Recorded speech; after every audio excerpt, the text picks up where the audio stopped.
حضرات، آج جمادی الاولیٰ کی 6 تاریخ ہے 1435 اور مارچ کی 8 تاریخ ہے 2014، اور آج ہم سورہ مبارک مائدہ کی آیت نمبر 32 کی تلاوت کا شرف حاصل کریں گے۔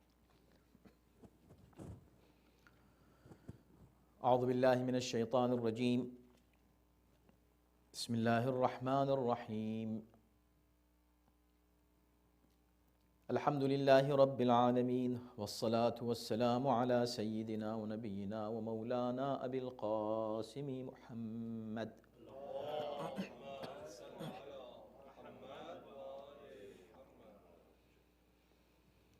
وآلہ الطیبین الطاہرین المعصومین، ولعنۃ اللہ علی اعدائہم اجمعین من الآن إلى يوم الدين، أما بعد فقد قال الله في كتابه الكريم: بسم الله الرحمن الرحيم، من أجل ذلك كتبنا على بني إسرائيل أنه من قتل نفسا بغير نفس أو فساد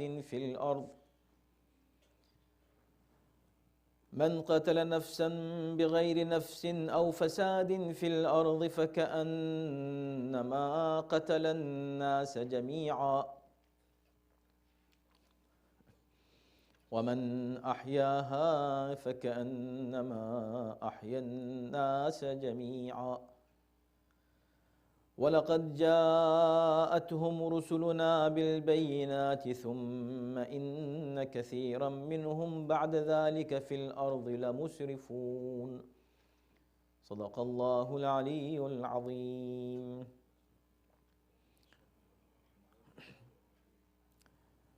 اسی وجہ سے ہم نے بنی اسرائیل پر یہ لکھ دیا کہ جو شخص کسی ایک انسان کو قتل و فساد کے علاوہ کسی اور وجہ سے قتل کرے تو گویا اس نے تمام انسانوں کو قتل کر دیا، اور جو شخص کسی ایک انسان کی جان بچا لے گویا اس نے تمام انسانوں کو بچا لیا۔ اور ان کے پاس ہمارے رسول روشن دلیلوں کے ساتھ آتے گئے، پھر بھی ان میں سے اکثر لوگ زمین میں ظلم و زیادتی کرنے والے ہی رہے۔ حضرات، گزشتہ آیات سے مربوط یہ آیت ہے، اسی لیے من اجل ذالک، اسی وجہ سے ہم نے بنی اسرائیل پر یہ بات لکھ دی۔ کس وجہ سے؟ تو وجہ اس سے پہلے کی آیات میں بیان کی جا چکی ہے۔ گزشتہ درس میں جن 5 آیتوں پر گفتگو ہوئی تھی وہ حضرت آدم کے 2 بیٹوں کا واقعہ تھا، اور قرآن کی یہ بلاغت ہے کہ وہ یہ اسلوب ہے، طریقہ ہے، قرآن کا اسٹائل ہے کہ وہ ہدایت کے مفاہیم کو اکثر و بیشتر مثالوں کے ذریعے سے پیش کرتا ہے۔ تاریخ کی مثالیں اسی لیے دی جاتی ہیں تاکہ انسان اس سے سبق اور عبرت حاصل کر سکے۔ تو گزشتہ آیات میں جو واقعہ پیش کیا گیا اس کا خلاصہ یہ ہے کہ حسد بھائی کو بھائی کے قتل پر آمادہ کر دیتا ہے۔ تو انسان کبھی ہسٹری میں اگر ایسا کوئی واقعہ پائے کہ کسی بھائی نے بھائی پر ہاتھ اٹھایا تو کوئی تعجب نہ کرے، ایسا ہوتا ہے حسد کی وجہ سے، لیکن اس حسد کو ہٹاؤ تاکہ آئندہ ایسا نہ ہو۔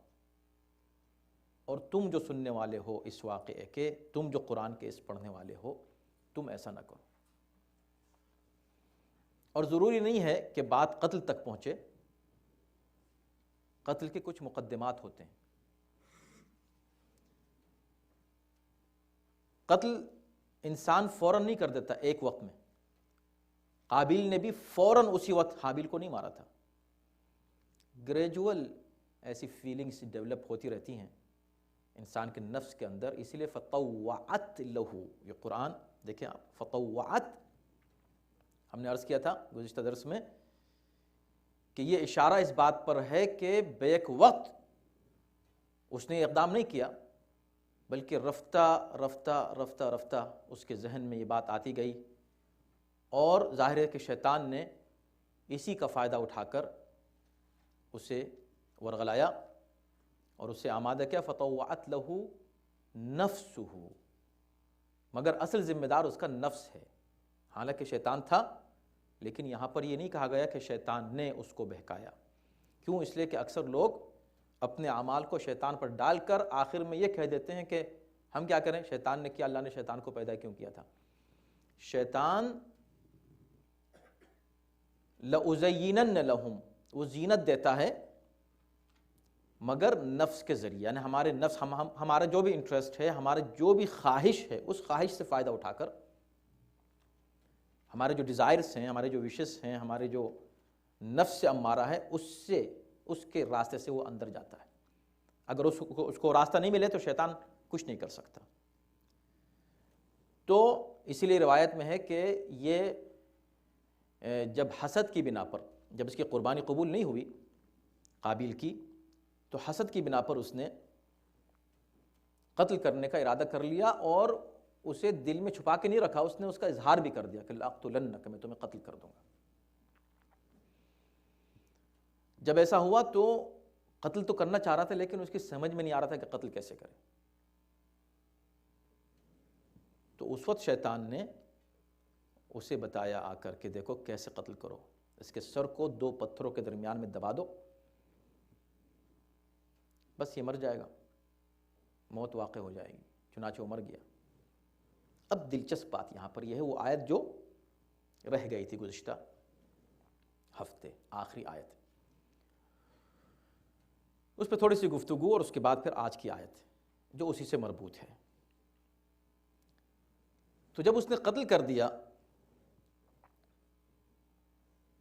تو اب یہ ہوا کہ چونکہ پہلا قتل تھا، تو جس انسان کو یہ پتہ نہیں کہ قتل کیسے کرے،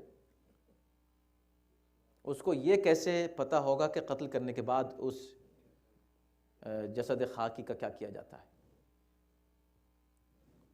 اب اس کو نہیں معلوم کہ کیا کرے، لیکن چونکہ بہر کیف انسان تھا، قاتل صحیح، اور بہر کیف بھائی تھا، قاتل صحیح، اتنی غیرت اس میں ضرور تھی کہ اس نے اس کے لاشے کو ایسے نہیں چھوڑ دیا۔ توجہ کیجیے گا، اب اگر ہم کو تاریخ میں کچھ ایسے لوگ مل جائیں جو مقدس لاشوں کو اسی انداز سے چھوڑ کے چلے جائیں،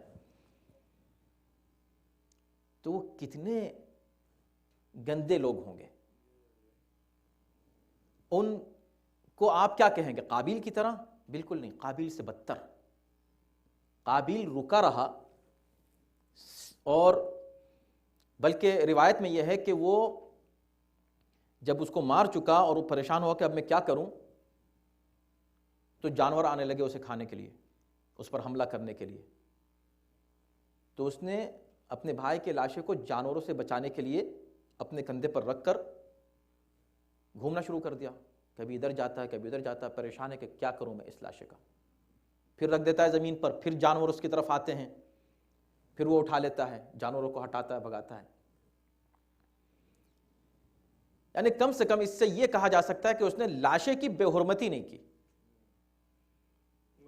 اب آپ ذرا دیکھیں یزیدیوں کو اور یزیدی فوج کو کہ جس نے امام حسین اور ان کے اصحاب کے لاشوں کی بے حرمتی کی، یا آج کے جو یزیدی ہیں جن کو آپ دیکھتے ہیں، یوٹیوب بھرا ہوا ہے، انٹرنیٹ بھرا ہوا ہے، اور آپ واقف ہیں پوری دنیا کے سامنے، وہ اس کو ریکارڈ ہی اس لیے کرتے ہیں اور اس کے بعد میں اس کو اپلوڈ ہی اس لیے کرتے ہیں تاکہ پوری دنیا دیکھے کہ دیکھو ہم کس طرح انسان کی اور انسان کی اس کی زندگی میں اور زندگی کے بعد کیسی بے حرمتی کرتے ہیں۔ یعنی قابیل سے بدتر قسم کے لوگ ہیں جنہیں، اسی لیے میں نے کہا کہ وہ کم سے کم انسان تھا۔ یہ لوگ وہ ہیں کہ جنہیں آپ انسان بھی نہیں کہہ سکتے، ایسے لوگوں کو۔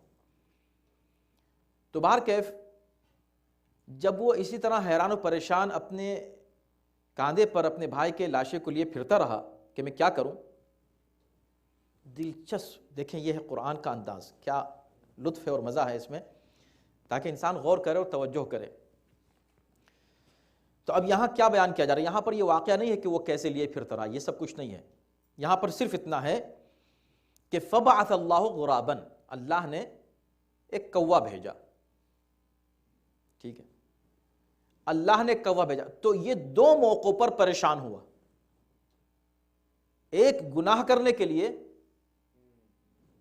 اور ایک گناہ کو چھپانے کے لیے۔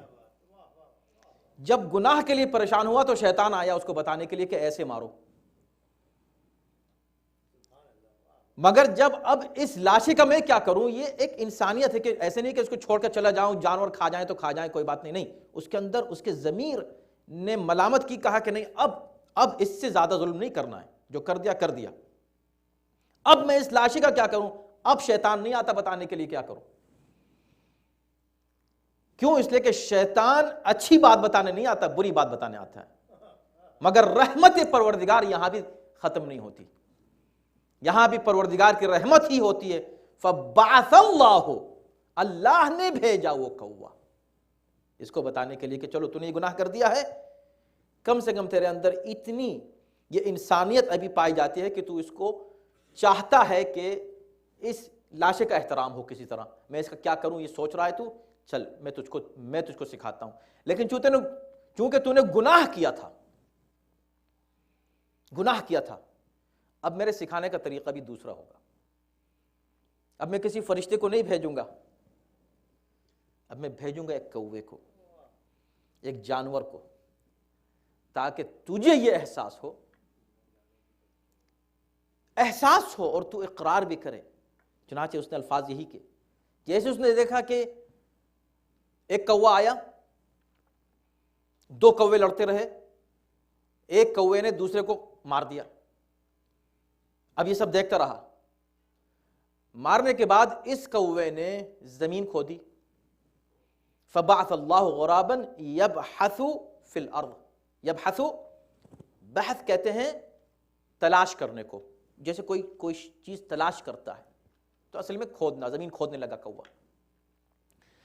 کھودنے لگا، تو اس نے کہا یہ اب زمین کیوں کھود رہا ہے، تو اس نے جس کو مارا تھا، مارنے والے کوے نے اس مرے ہوئے کوے کو گھسیٹ کر اس کے اندر ڈال دیا، ڈال کر اس کے اوپر سے مٹی ڈال دی۔ اس نے جب یہ دیکھا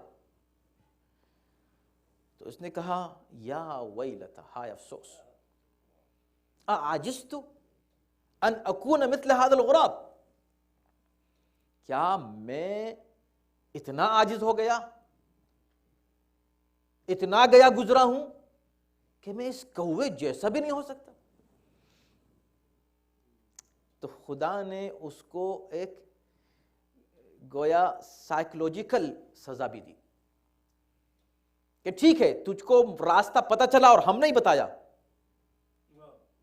بتایا، مگر تم کو بتایا کس ذریعے سے، ایک کوے کے ذریعے سے، تاکہ تمہیں یہ احساس ہو کہ دیکھو جانور بہرحال تم سے اس وقت، تم سے یعنی قابیل سے، نہ کہ انسان سے، کوا انسان سے بہتر نہیں ہے مگر قابیل تجھ سے بہتر ہے، کیوں، اس لیے کہ تو نے قتل کر کے خود کو جانور سے نیچے گرا دیا،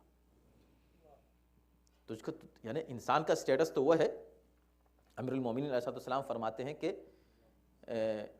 انسان اگر چاہے، اگر عقل اس کی غالب آئے خواہشات پر تو وہ فرشتوں سے افضل ہے، اور اگر خواہشات غالب آ جائیں عقل پر تو وہ جانوروں سے بدتر ہے، معروف قول ہے میرے مولا کا۔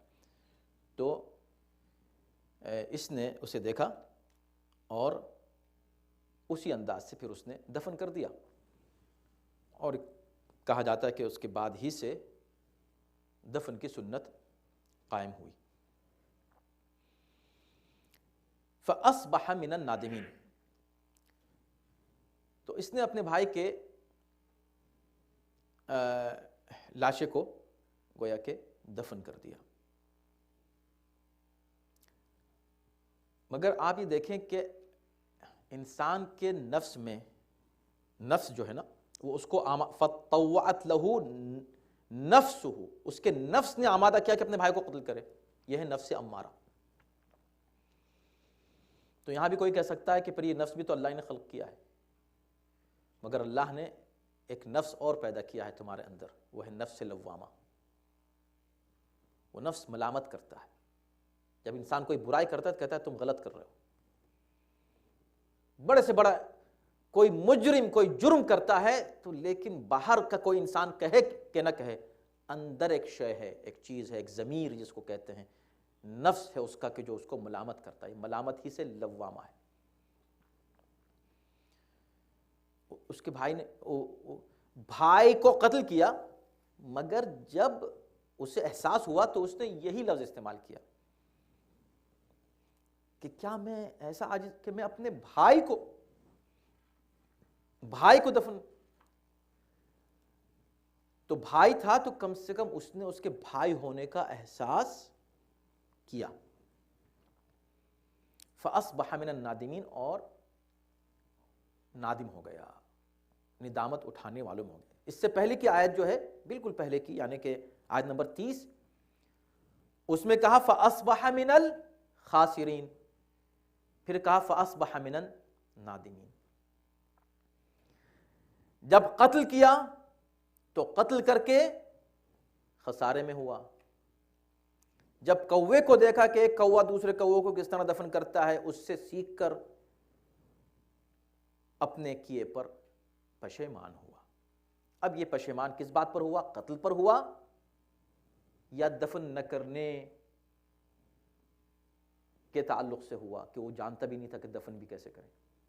دونوں صورتیں، اور دونوں کو جمع کیا جا سکتا ہے، اس لیے کہ بہر کیف وہ اپنے کیے پر پشیمان تھا۔ پہلا قتل تھا زمین پر، پہلا خون تھا، بلکہ یہ بھی کہا جاتا ہے، روایات ہیں اس طرح کی، میں نے آپ کی خدمت میں پہلے عرض کیا تھا کہ بہت روایات ہیں، میں بہت سی روایات کو چھوڑ رہا ہوں، صرف وہ روایات جو اہل بیت سے ہیں ہمارے جو وارد ہوئی ہیں، میں انہی پر صرف اعتماد کر کے انہی پر گفتگو کرتا ہوں۔ باقی تو روایات بہت ہیں، اگر آپ عام تفاسیر میں جاتے ہیں تو وہ اسرائیلیات میں داخل ہو جاتی ہیں۔ تو یہ ہے کہ اس نے جب قتل کر دیا تو حضرت آدم کو پتہ چلا، پوچھا کہ بھئی بھائی کہاں ہے تمہارا؟ اس نے کہا کہ آپ نے مجھ کو ذمہ دار قرار دیا تھا کہ میں اس کو دیکھتا رہوں۔ کہ اچھا تو بتاؤ کہ تم چلو مجھ کو وہاں لے چلو جہاں پر قربانی تم دونوں نے پیش کی تھی۔ وہاں گئے تو انہوں نے محسوس کر لیا کہ اس نے اپنے بھائی کو قتل کر دیا ہے۔ تو حضرت آدم 40 سال تک روتے رہے حضرت قابیل کے لیے۔ اور یہ بھی ہم اس سے پہلے عرض کر چکے ہیں کہ عام روایات میں یہ ہے، یعنی دوسری آپ تفاسیر میں دیکھیں، تفاسیر اہل بیت سے ہٹ کر، تو عام روایات میں یہ ہے کہ اس نے قتل اس بات پر کیا تھا، یا قربانی جو پیش کی گئی تھی، وہ جو مقابلہ تھا قربانی کا کہ کس کی قربانی قبول ہوگی، وہ اس بات پر تھی کہ قابیل کے ساتھ جو بہن توأم پیدا ہوئی تھی اس کی شادی حابیل سے، اور حابیل کے ساتھ جو بہن پیدا ہوئی تھی ایک بطن سے، اس کی شادی جو ہے وہ قابیل سے ہوئی۔ تو اس حابیل کی جو توأم بہن تھی، یعنی جڑواں بہن، وہ اتنی خوبصورت نہیں تھی جس کی شادی ہو رہی تھی قابیل سے، اور قابیل کی جو بہن تھی وہ خوبصورت تھی۔ سورہ نساء کے ابتدا میں اس روایت کے اوپر گفتگو ہو چکی ہے اور اس کو ہم رد کر چکے ہیں امام ہی کے قول کی روشنی میں۔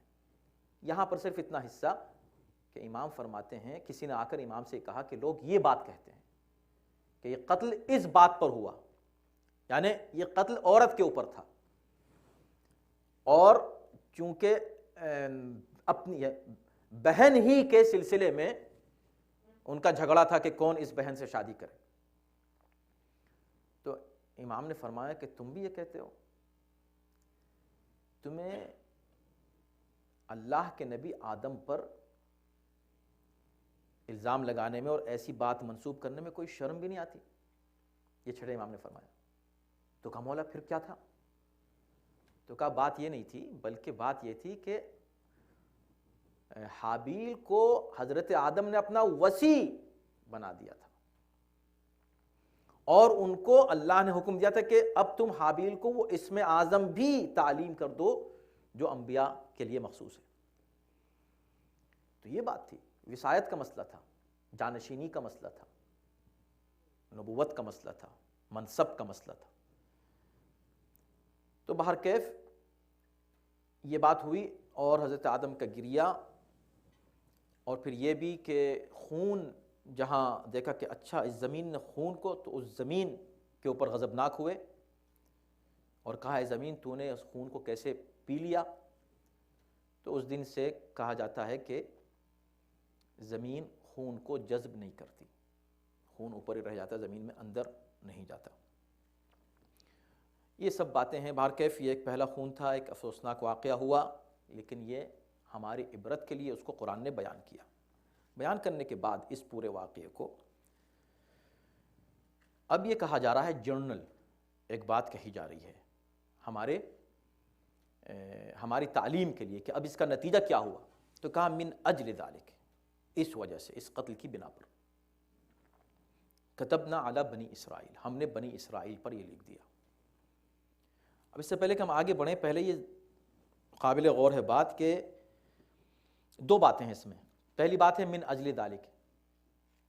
دیکھیں ہم لوگ جب قرآن پڑھیں تو ضروری ہے کہ ایک ایک لفظ پر غور کریں، ہر لفظ میں کوئی مفہوم ہے اور معنی ہے۔ کیوں کہا من اجل ذالک؟ اس وجہ سے۔ تو کیا قتل صرف اس وجہ سے حرام ہے چونکہ قابیل نے حابیل کو قتل کر دیا؟ اگر ایسا نہ ہوتا، یہ واقعہ نہیں ہوا ہوتا، تو قتل انسان کا حرام نہیں ہوتا؟ تو کیا اس وجہ سے من اجل ذالک؟ نہیں، من اجل ذالک کا مطلب یہ ہے کہ جب ایک واقعہ تمہارے سامنے موجود ہے، اس کے ریفرنس سے ہم تم کو بتا رہے ہیں کہ دیکھو اس کا نتیجہ کیا، نقصان کتنا ہوا۔ کیا نقصان ہوا؟ بھئی دو ہی بھائی تھے زمین پر، اب آج زمین میں جتنی بھی نسل ہے ان دونوں میں سے کسی سے نہیں ہے۔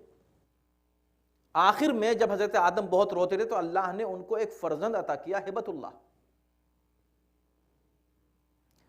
ان سے یہ پوری نسل انسانی، حضرت شیس، ان سے یہ نسل ہے۔ تو ایک فرد کی اتنی نسل ہے، تو اگر حابیل زندہ رہتے اور قابیل کی بھی نسل ہوتی تو دیکھو انسانیت کتنی ہوتی، آبادی کتنی ہوتی۔ تو ایک انسان کو قتل کرنے کا مطلب ہے پورے انسانوں کو قتل کر دینا۔ من اجل ذالک، اس وجہ سے کہ اب یہ اجل جو ہے اصل میں بطور دلیل پیش کیا جا رہا ہے کہ دلیل یہ ہے، ہم جو یہ کہہ رہے ہیں کہ ایک انسان کا قتل تمام انسانوں کا قتل ہے، اس کی دلیل یہ ہے۔ لیکن بنی اسرائیل پہ اب دوسری بات یہ، ایک بات ہوگی من اجل ذالک، دوسری بات یہ ہے کہ بنی اسرائیل کے لیے کیوں لکھا گیا یہ بات تو سب کے لیے، تمام انسانوں کے لیے ہونی چاہیے۔ کتبنا علی بنی اسرائیل سے کیا مطلب؟ اس کا مطلب نہیں ہے کہ صرف بنی اسرائیل کے لیے حرام ہے کسی انسان کو قتل کرنا، نہیں، بنی اسرائیل کا ذکر اس لیے ہے کہ چونکہ اس سے پہلے کی جتنے بھی آیات ہیں بنی اسرائیل سے متعلق ہیں، ان کا ذکر کیا جا رہا ہے۔ یہی وجہ ہے، آپ کو یاد ہے گزشتہ درس میں سوال و جواب کے ضمن میں یہ بات آئی تھی کہ اسی سے کنفیوز ہو کے ایک صاحب نے کہہ دیا کہ یہ حضرت آدم کے بیٹے نہیں تھے بلکہ بنی اسرائیل کے دو بھائی تھے، ایک بھائی نے دوسرے بھائی کو قتل کر دیا۔ تو ایسا نہیں ہے، بنی اسرائیل چونکہ ایک سوسائٹی تھی اور ایک مثالی سوسائٹی اللہ پیش کرنا چاہ رہا تھا، بنی اسرائیل کے ذریعے سے ان کے انبیاء بھیجے، نعمتیں دیں، ہر طرح گویا کہ ان کے ناز اٹھائے اللہ نے، ان کو فضیلتیں دیں، ساری باتیں کی۔ کیوں؟ تاکہ ایک ایسا معاشرہ سامنے آئے کہ بعد کی آنے والی نسلیں اس سے فائدہ اٹھا سکیں، یعنی ایک مومن معاشرہ۔ ورنہ دوسری قومیں بھی ہیں جن کا ذکر قرآن نے کیا ہے، لیکن وہ کافر قومیں ہیں جن کا ذکر، قوم عاد، قوم ثمود، آل فرعون، یہ کافر قومیں ہیں، یہ بات ہو رہی ہے مومن قوم کی، بنی اسرائیل۔ تو ہم نے اس مومن قوم سے یہ کہا کا مطلب کیا ہے کہ اب اگر تم بھی ایک مومن قوم ہو اے مسلمانوں، تو تمہارے لیے بھی ہے اور ایک عام انسانوں کے لیے بھی ہے کہ اسلام کی نظر میں، اللہ کی نظر میں ایک جان کی اہمیت کیا ہے۔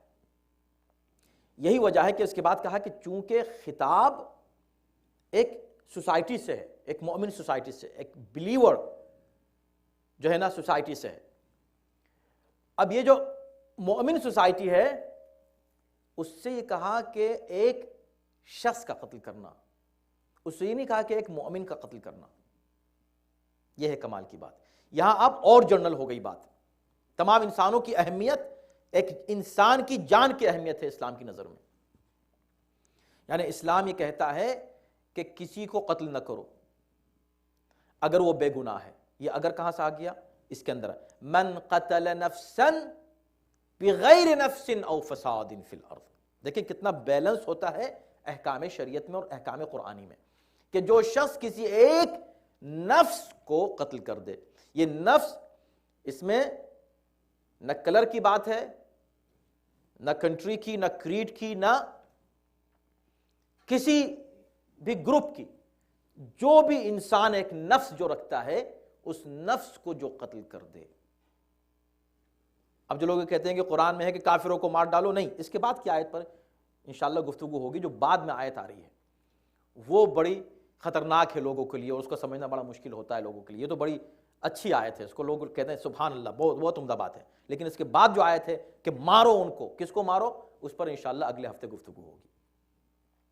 تو جہاں مارو وہاں بھی شرطیں ہیں اور جہاں کہا ہے کہ نہ مارو وہاں بھی شرط ہے، تو یہاں بھی شرط ہے۔ ایسا نہیں کہ ہر نفس انسانی محترم ہے، ہر جان محترم ہے، نہیں، ٹیررسٹ کی جان کوئی محترم نہیں ہے۔ ایک دہشت گرد کی، ایک قاتل کی، ایک ظالم کی، ایک جابر کی، ایک ٹائرنٹ کی جان محترم نہیں ہے۔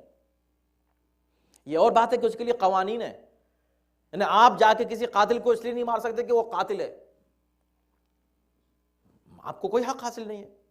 آپ اس کو عدالت میں لے کر آئیں، آپ اس کو جسٹس کی طرف لائیں، لیکن اس کی جان ایز اے یعنی سوسائٹی میں محترم نہیں ہے۔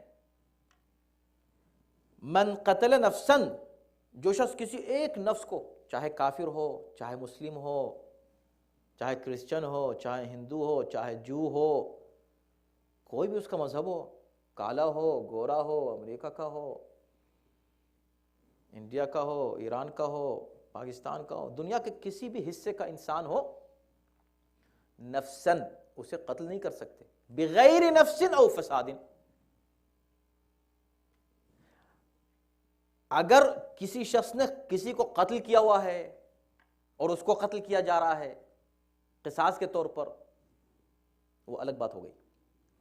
کوئی فسادی ہے، اس نے فساد کیا ہے بہت بڑا اور اس کے رہنے سے فساد ہونے والا ہے مور اور زیادہ،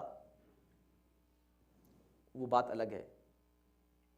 اب وہاں جو اتھارٹیز ہیں، جن کو اللہ نے اتھارٹی دی ہے، جن کو حق حاصل ہے کہ وہ ان کو سزا دیں، وہ ان کو سزا دیں گے، اور اگر ان کو قتل کیا جائے تو یہ قتل نہیں مانا جائے گا یہ والا۔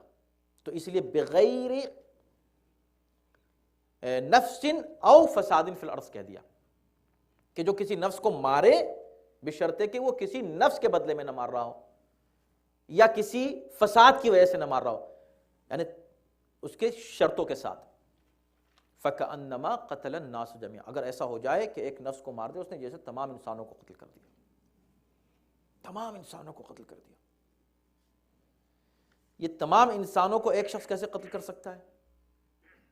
اور یہ مثال کیوں دی گئی کہ ایک شخص کو قتل کرنا جیسے؟ اب اس کے لیے بہت سے اقوال پیش کیے گئے، 10 سے زیادہ ریزنز ہیں اس کے، اور جتنا خود آپ بھی اگر غور کریں تو کوئی نہ کوئی ریزن آپ کو بھی سمجھ میں آئے گا۔ بہت سے اسباب ہیں، یہ قرآنی بلاغت ہے جو یہ جملہ استعمال کیا قرآن نے کہ ایک نفس کو قتل کرنے کا مطلب ہے تمام انسانوں کو قتل کر دینا۔ ان میں سے چند اسباب اور وجوہ ہم آپ کے سامنے پیش کرتے ہیں۔ مثلا ایک انسان کو قتل کرنے سے، ایک انسان کو مارا تو پورا معاشرہ ڈسٹرب ہوتا ہے، تمام انسان متاثر ہوتے ہیں اس سے، اس کا اثر پوری انسانیت پر ہوتا ہے۔ اس لیے ایک انسان کو قتل کیا تو پوری انسانیت کا سکون چھین لیا آپ نے، پیس ختم ہو گیا۔ اس زمین کو آپ پیسفل پلیس نہیں کہہ سکتے، تو آپ نے تمام انسانوں کو قتل کر دیا، ان کا پیس چھین لیا، ان کے امن و امان کو آپ نے ختم کر دیا۔ ایک قول یہ بھی ہے کہ اس سے مراد نبی یا امام ہے، صرف نبی یا امام عادل ہے، کہ جو اس کو قتل کرے اس نے گویا تمام انسانوں کو قتل۔ اگر یہ اس سے مراد ہے تو بہت آسان ہے اس کا سمجھنا، لیکن اگر جرنل کسی بھی انسان کی بات، نفساً کسی انسان کی بات ہو رہی ہے تو پھر دوسرے وجوہ سامنے آتے ہیں۔ اگر ایک انسان کسی انسان کو قتل کرتا ہے، خاص طور پر من اجل ذالک، اس وجہ سے ہم نے ایسا کہا، تو اس وجہ، کون سی وجہ؟ قابیل کا قصہ۔ تو قابیل نے جس وقت مارا وہ پہلا قتل تھا، اور پہلا قتل یعنی ایک سنت اس نے قائم کر دی قتل کی۔ اب قتل ہوتے رہیں گے، اب خون بہتا رہے گا۔ شروع کس نے کیا؟ اس ایک قاتل نے۔ تو یہ جو شروع کرنے والا ہے یہ ذمہ دار ہوا جتنے بھی قتل انسانوں کے ہو رہے ہیں سب کا۔ تو یہ بھی ایک ریزن ہے۔ ایک سبب یہ ہے کہ جو شخص، دیکھیں یہی ہے قرآن میں کا لطف کہ جملہ چھوٹا سا ہے مگر آپ اس میں یعنی وجوہ اور اس کے اسباب جو ہیں بس غور کرتے رہیں۔ ایک شخص جو ایک انسان کو قتل کر رہا ہے، ایک آدمی کو مار رہا ہے، جس میں جرأت ہو جائے کہ ایک انسان بے گناہ، unnecessary، بلا وجہ، بے سبب ایک آدمی کو اس نے مار دیا، تو اس کا مطلب نہیں کہ اس نے بس ایک کو مار دیا، اس نے تو صرف ایک کو مارا نہیں، ایک کو مارنے والا تمام انسانوں کو مارنے کی ہمت رکھتا ہے۔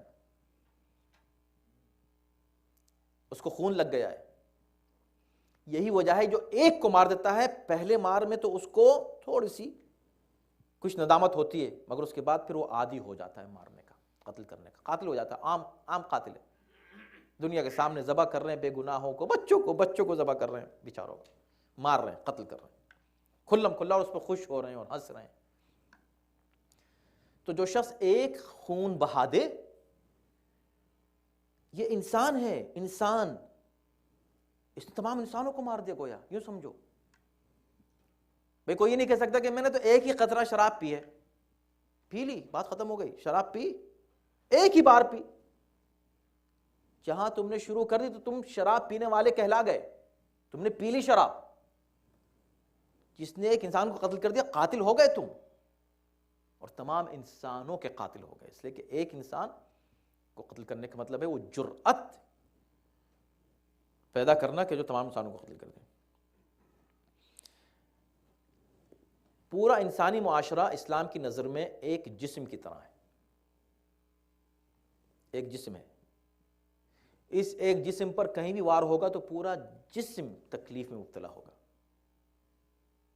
ہونا تو یہ چاہیے، اگر نہیں ہے تو یہ انسانوں کی اور انسانی معاشرے کی کمی ہے۔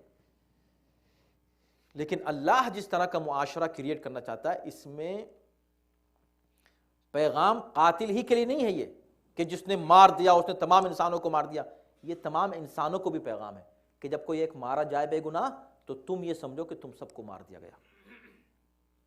دیکھیں یہ بھی پیغام ہے اس کے اندر، یعنی ایسا نہ ہو کہ بھئی وہ ایک مارا گیا ہے وہاں پاکستان میں کسی کو مار دیا، ہم سے کیا مطلب، نہیں، فَكَأَنَّمَا قَتَلَ النَّاسَ جَمِيعًا، تم اگر انسان ہو تو وہاں اگر کوئی بے گناہ مارا گیا ہے اس کا مطلب ہے کہ تم کو مار دیا گیا۔ تم خاموش ہو کر مت بیٹھو، تم ظالم کے خلاف آواز بلند کرو، تم احتجاج کرو، تم کوشش کرو کہ آئندہ یہ پھر قتل دوبارہ نہ ہو۔ تو تمام انسانی معاشرہ ایک جسم کی طرح ہے، ایک مظلوم کے قتل پر پورے معاشرے کو خاموش نہیں ہونا چاہیے، بلکہ یہ سمجھنا چاہیے کہ ہم سب کا قتل ہے، ایک کا قتل. اگر سب ایسا سمجھنے لگیں تو قتل ہوگا ہی نہیں، ظلم ہوگا ہی نہیں اس زمین پر. ایک انسان ایک نسل کی حیثیت رکھتا ہے. ایک انسان کو قتل کرنے کا مطلب یہ نہیں کہ صرف ایک آدمی کو مار دیا، اس کی نسل کو مار دیا، پورے نسل. نہ جانے کتنے لاکھوں لوگ ہو سکتے تھے اس کی نسل میں اگر وہ زندہ رہتا.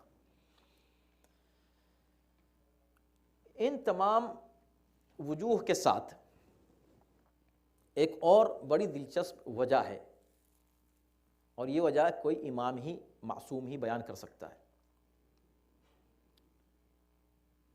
اور وجہ یہ ہے کہ بہرحال اور بھی وجوہات ہیں اس کی، ہم نے سب کو چھوڑا وقت کی تنگی کی وجہ سے، لیکن آپ اور غور کریں. مثلا انسانوں کا قتل کرنا اللہ کی نظر میں ایک آدمی کا قتل تمام انسانوں کے قتل کی برابر ہے. اللہ کی نظر میں ایسا ہو سکتا ہے. اس کا گناہ تمام انسانوں کے قتل کی برابر ہے. جو تمام انسانوں کو قتل کر کے وہ بھی جہنم میں جائے گا، جو ایک کو قتل کرے وہ بھی جہنم میں جائے گا. تو ایک ہی بات ہوئی. یعنی یہ بہت سے اسباب ہیں، لیکن جو بات اب ہم کہنے جا رہے ہیں وہ بڑی دلچسپ ہے. امام جعفر صادق علیہ السلام سے روایت ہے کہ انسان کی زندگی، انسان کی حقیقی زندگی، مفہوم ہم پیش کر رہے ہیں، حقیقی زندگی اس کا علم ہے، نالج، اور حقیقی موت اس کا جہل ہے، جہالت. لہذا جو شخص کسی شخص کو علم دے دے اس نے اس کو زندہ کیا،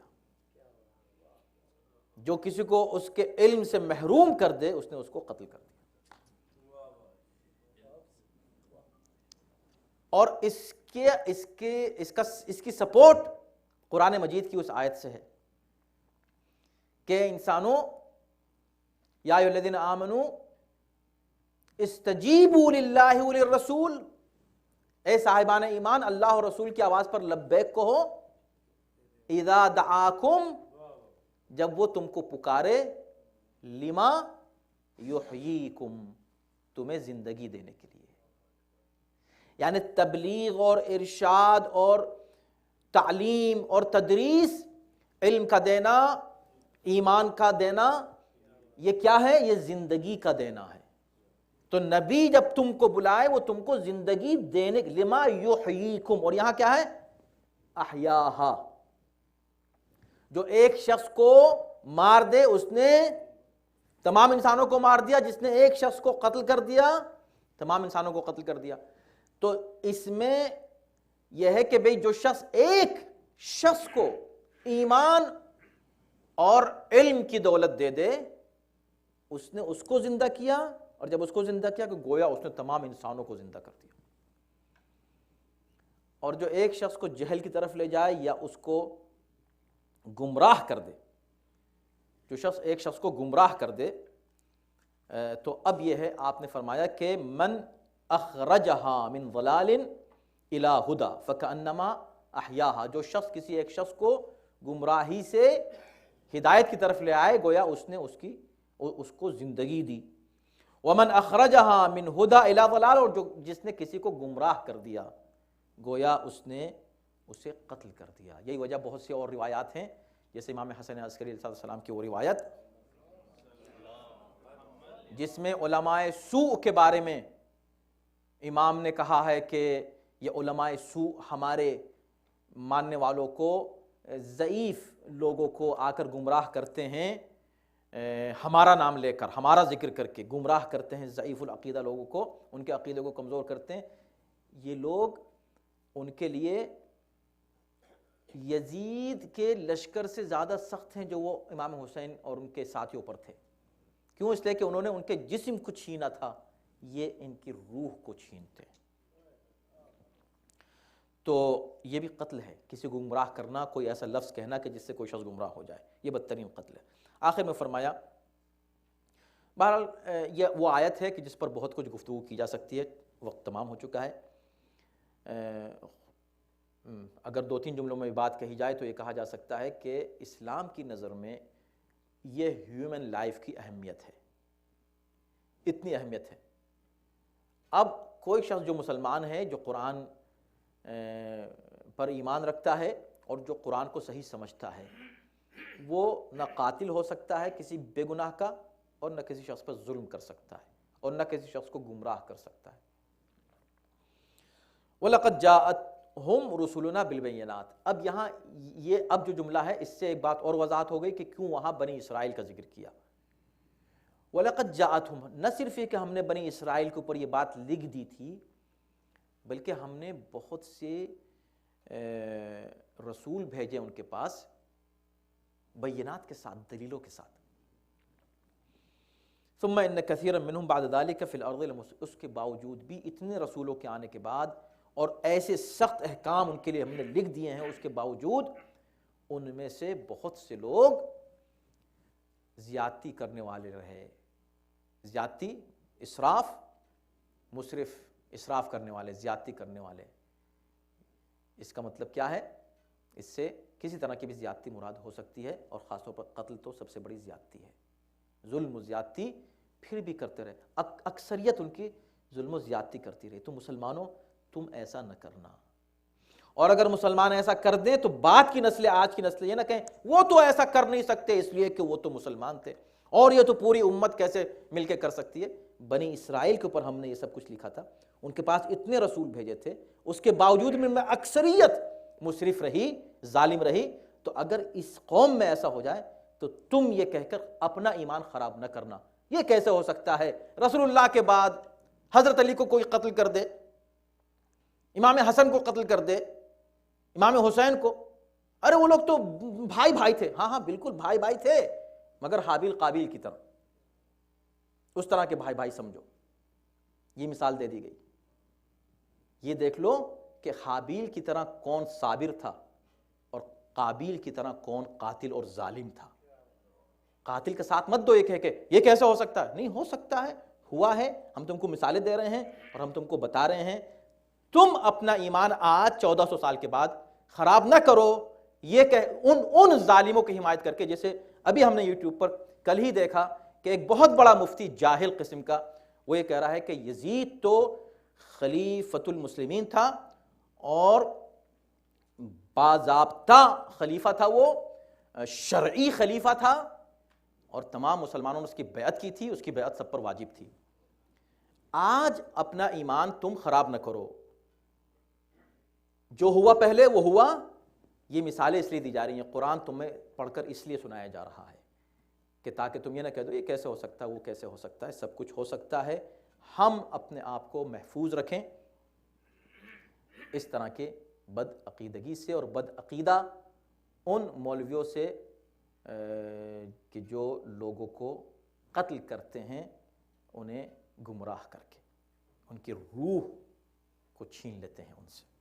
پروردگار عالم ہم سب کو قرآن اور اہل بیت کی تعلیمات پر عمل پیرا ہونے کی توفیق عطا فرمائے۔ صلوات اللہ۔